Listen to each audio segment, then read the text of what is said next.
Os motores xa ruxen na Carballeira de Ribadumia. Hoxe bota a andar a novena edición da concentración moteira dos Trasnos do Salnés. O evento chega este ano con varias novidades. Unha delas esta mesma noite, a súa primeira festa da xuventude con música de 2 picadiscos e moita xoldra. Mañá sábado a partir das 5 da tarde terá lugar o evento central da concentración, a ruta moteira polo Salnés. Salimos de aquí, recorremos o concello de Meis, Vilanova.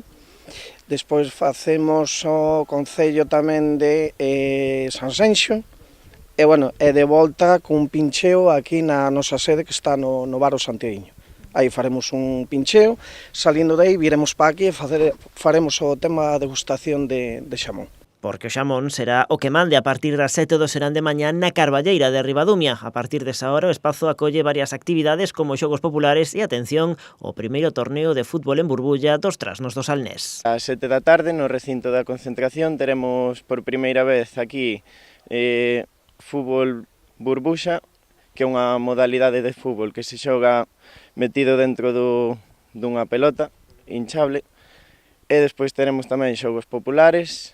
O Concello de Ribadumia colabora no evento, di o alcalde que a concentración moteira serve para dar a coñecer a localidade e fomentar o turismo. Están a facer un traballo moi bo para precisamente dar a coñecer Ribadumia fora da provincia. O ano pasado hai que dicir que se acercaron aquí a Ribadumia 1.200 motoristas, polo tanto eu creo que é unha cifra moi importante, unha cifra que moitos concellos de moitos máis habitantes non son capaces de xuntar. A convocatoria aberta a todas as persoas que se queiran unir. O ano pasado, por exemplo, acudiron á cita moteiros chegados de Asturias, Andalucía e, por suposto, moitos puntos de Galicia. Este ano contan con repetir éxito de participación ou mesmo superar os 1.200 participantes do ano pasado. Aínda que non é precisa inscrición previa para participar, compre facela a correspondente reserva para ter dereito ás comidas.